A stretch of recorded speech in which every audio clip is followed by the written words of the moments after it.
Depuis ce jour-là, son quotidien n'est plus jamais le même. La mine grise, l'air pensif, Corentin se remémore le décès tragique de sa maman dans l'accident qui a coûté la vie à 58 personnes à la falaise de Tchang le 27 janvier 2021. Nous n'arrivons pas jusqu'à présent à réaliser son départ. Il y a des moments où je me dis, peut-être on va se réveiller un jour, on va voir que elle est vivante, peut-être elle était perdue dans la brousse de la falaise et puis ça. Les victimes de l'accident, doublées d'un incendie, ont été calcinées. Afin d'accompagner les familles frappées par le drame, le gouvernement s'est engagé à identifier les corps calcinés et méconnaissables pour la plupart. Lors des obsèques qu'il a prises dès le 3 septembre dernier à la place des fêtes de Tchang, le gouverneur de la région de l'Ouest a indiqué que ce travail a été fait. C'est l'occasion pour moi de saluer l'expertise du professeur Eno George Orok, spécialiste de pathologie anatomique et forensique, directeur de l'hôpital régional de Bafoussam, et toute son équipe qui ont procédé avec professionnalisme à cet exercice délicat d'identification des corps entièrement calcinés. Au terme de cette cérémonie, 51 corps ont été inhumés simultanément dans une fosse commune au cimetière municipal de Tchang. Les 7 autres restants ayant été remis aux familles.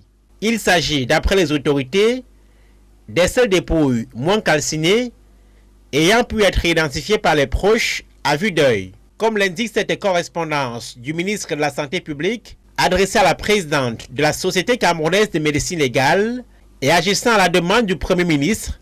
Le gouvernement a requis l'expertise des médecins légistes pour identifier, à travers les tests d'ADN, les corps de l'accident de la falaise. Dans la vérité, nous n'avons pas été prélevés.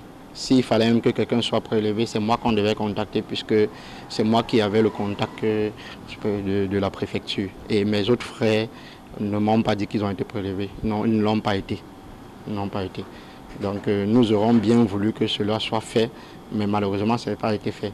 À une réunion avec la préfecture, quand ils préparaient les obsèques officielles, ils ont parlé plutôt d'identification au carbone, contrairement à la prescription du ministre. Bon, de nos renseignements sur Internet et peut-être avec les experts que nous avons vus, ce n'est que pour déterminer l'âge des os.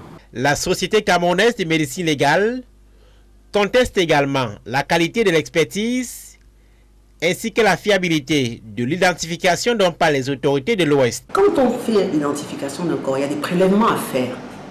On prélève sur le défunt.